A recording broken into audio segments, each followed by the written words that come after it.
देसी अंडा एक फार्मी अंडा, दोनों में फर्क बताओ। पता नहीं, मैं वेजिटेरियन बन चुका हूँ। पहले नॉनवेज पहले खाते था, थे? हाँ। अच्छा, देसी अंडा होता क्या है, फार्मी अंडा होता क्या है? आइडिया नहीं दर्शकों मुझे। से पूछ लेते हैं, कमेंट बॉक्स में बता देना भाई हम्म। कि देसी अंडा फार्मी अंडा में फर्क क्या होता है। ठीक है। देसी अंडा मुर्गा मुर्गी के मिलन से पैदा होता है और उस अंडे से बच्चा होता है। जो फार्मी अंडा है, उस मुर्गी ने पूरे जीवन काल में मुर्गे को देखा भी नहीं होता। अच्छा। अच्छा, उसको मुर्गा चाहिए ही नहीं। हाँ।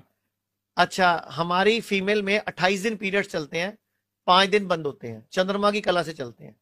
मुर्गियों में उल्टा होता है ये, वो 28 दिन अंडे देती है। जो देसी मुर्गी होती है वो साल में 15-18 अंडे देती है, 20 अंडे देती है, ठीक है। यानी कि अपने पीरियड्स के साइकिल के हिसाब से देती है। लेकिन जो फार्मी उनकी डेवलप की है, मुर्गी डेवलप हुई है, वो एक महीने में 25-30 दिन अंडे देती रहती है। मतलब 25 दिन 26 दिन अंडे देती है, सिर्फ 5-4 दिन उसका रेस्ट होता है, यानी कि वो साल में 300 अंडे दे देती है। तो बेसिकली अंडा क्या है, वो मुर्गी को आर्टिफिशियल पेन्स से चल रही है, वो मुर्गी का मेंस्ट्रुअल वेस्ट है। मतलब मेंसेस है वो पीरियड्स, जो मुर्गी का अंडा है वो बेसिकली उसके मेंसेस आ गए।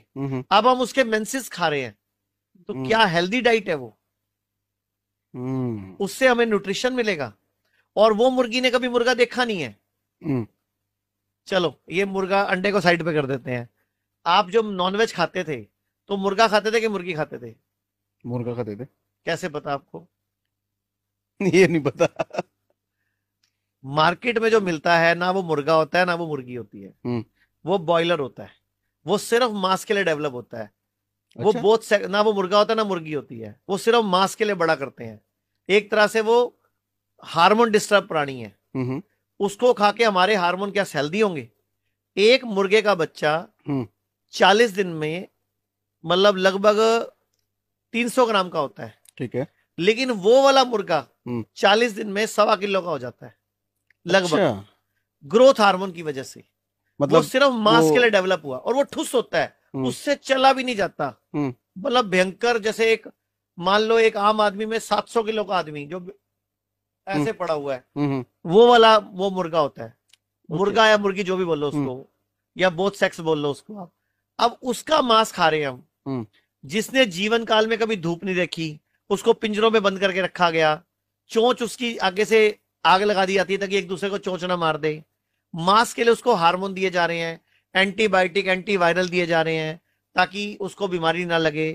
वो उसको ऐसी ऐसी चीज खिलाई जा रही है जिससे उसका मांस बढ़ जाए, तो वो हार्मोन डिस्टर्ब हो जाते हैं उसके, क्योंकि मेल भी नहीं है फीमेल भी नहीं है। मैं बोलना नहीं चाह रहा वो क्या है वो, हाँ ठीक है, ना वो मेल है ना फीमेल है।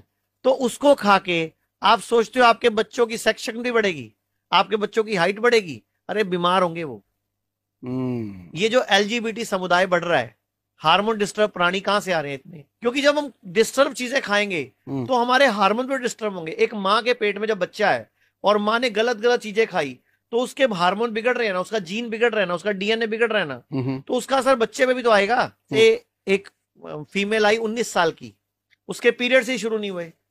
मैंने जब उसकी हिस्ट्री ली, उसके मेरे डॉक्टर ने उसकी मम्मी से पूछा, तो वो नॉनवेज की शौकीन है। जब वो बच्चा पेट में था तो खूब अंडे और खूब नॉनवेज खाए उसने। मैं ये नहीं कह रहा कि जो नॉनवेज लवर है वो हमें गाली दें, लेकिन मैं ये बोलता हूं भाई, दुनिया का कोई भी जानवर जो जंगल में रहता है, जिसके दांत नुकीले हैं वही नॉनवेज खाता है। हमारे दांत चेक कर लो, नुकीले नहीं है। राइट। और जो भी नॉनवेज खाने वाले जीव हैं उनकी आंतें छोटी होती हैं, चाहे वो शेर है, चाहे वो कुत्ता है, चाहे वो बिल्ली है। मतलब क्योंकि बॉडी में नॉनवेज रुकना नहीं चाहिए। हमारी आंतें मुंह से लेके जब खाना बाहर निकलना है, लगभग 30 फुट लंबा रास्ता है ये। इसमें खाना सड़ता है, खाना रुकता है और बीमार करता है। मतलब वो जो पाइप है इंटेस्टाइन, हमारी जो इंटेस्टाइन है लगभग 20 से 22 फुट लंबी है। हमारी बड़ी आंत लगभग 1.5 मीटर यानी कि 5-6 फुट लंबी है। हमारी फूड पाइप लगभग 1-1.5 फुट लंबी है। तो ये सारा रास्ता 30 फुट का है। और उनकी छोटी होती हैं? उनकी तो छोटी होती है ना, सिर्फ मुश्किल से 7 फुट की, 4 फुट की, 6 फुट की। गाय की लंबी है, भैंस, जितने शाकाहारी जीव हैं सबकी आंतें लंबी होती हैं। गाय की, भैंस की, बकरी की, हमारी, हाथी की, घोड़े की, आपकी ऊंट की, जो शाकाहारी जीव है ना, सबकी आंतें लंबी होती हैं। और क्या होता है और लंबी उनके चोटी से? नाखून नुकीले नहीं होते। ठीक है। जो मांसाहारी जीव होते हैं उनके दांत भी नुकीले होते हैं, उनके नाखून भी फाड़ने के लिए मांस को बने हैं। और फिर जो मांसाहारी जीव होते हैं वो मांस को भून के या पका के नहीं खाते, कच्चा खाते हैं। तुम क्यों फिर लगा रहे हो तड़के लगा के? तो स्वाद तो तड़कों का है। अगर तुम्हारे में दम है तो खाओ ना, कच्चे अंडे खाओ, कच्चा मांस खाओ, और थोड़े दिन बाद इंसान को खाने लग जाएंगे। तो